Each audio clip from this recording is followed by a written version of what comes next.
Hey folks, Matt from Art of the Image. Got a Camera of the Year award going to the Nikon D7000. InfoSyncWorld.com gave the D7000 their mid-level DSLR of the Year award for 2010. As they say here, read our full review of the very highly awesome Nikon D7000. I can't disagree with that at all. Love my D7000. It is a highly awesome camera from just about any perspective. You look at it for the price and for what you get, it's very hard to beat it. It's a beautiful, beautiful camera. Basically, in their overview here, they start off by saying Nikon is a force to be reckoned with within the mid-level and professional DSLR market, and the D7000 is an abominable beast that sends its competition running for the hills. So, very creative writing here. I love it, but I can't disagree. It's just a good way to put it. They got a good writer here. After shooting side by side with the EOS 60D, the Canon EOS 60D at length, it became clear that the Nikon D7000 was in a league of its own. So they're basically saying that shooting the two side by side for them, the D7000, a league of its own. So eclipsing, obviously, what they felt the 60D's performance was. Some of the big things they liked was the D7000, the dual SD cards. It's a big favorite of mine as well. The optical viewfinder, 100% coverage versus the 60D's 96%. They felt that was quite significant, and they really enjoyed the better viewfinder coverage.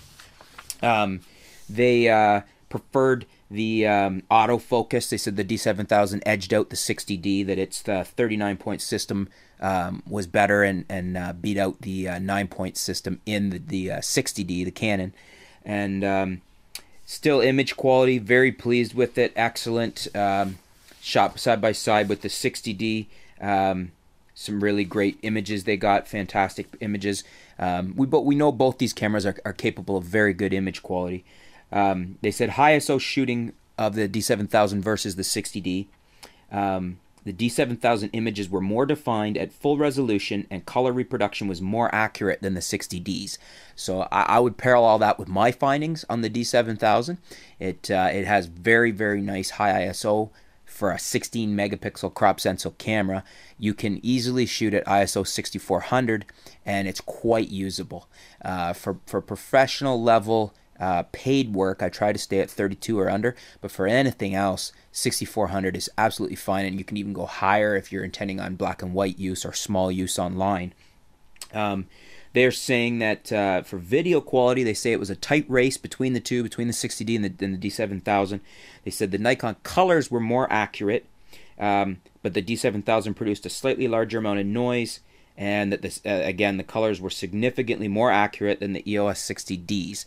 So I would say that's basically been my findings. I haven't really seen more noise from the D7000, but definitely the colors are more accurate, and the 60D sometimes seems to get a little bit of a white balance shift or color shift in it that I don't see with the 7000.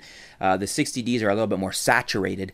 The D7000s are more neutral. That's very easy to change that in post, even in video, so not a big deal there. They said they preferred the D7000's autofocus over the 60Ds, and in this area for video quality, they called it a draw between the two, between the 60D, between the D7000. So the final answer, they said that compared to the EOS 60D, the Nikon D7000 holds the edge in almost every department. So pretty much my summation too, although I would add the caveat that I really enjoy my 60D. I'm filming this video with it right now. I do like the vari-angle LCD, but basically, yeah, they've given the D7000 shining marks. It's their camera of the year for 2010 for mid-level DSLR. They've got some interesting top fives. I'll probably go through those in another post, but for top 5 DSLR cameras, they have the Nikon D7000 at the top, the score of 89%. And the price is at $1,200. They've got the Nikon D700 at 89%, price is at $3,000. Now that has dropped now.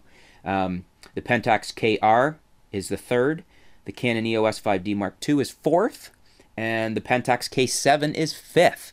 So there's a lot of people out there saying how wonderful the K7 is, and it is a good camera, but according to InfoSync World, they've got it rated fifth out of the top 5 cameras, and the D7000 is number 1.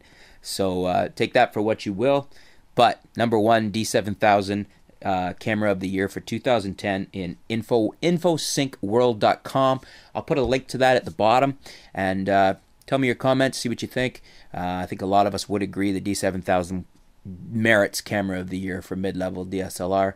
But leave me a comment. If you disagree, let me know. If you agree, let me know. Or if you just have something to say. Okay, thanks for tuning in, folks. Appreciate it. And tune back soon. We will have some more videos for you, some more articles, and we'll keep you up to date with what's going on in the world of photography. Thanks a lot.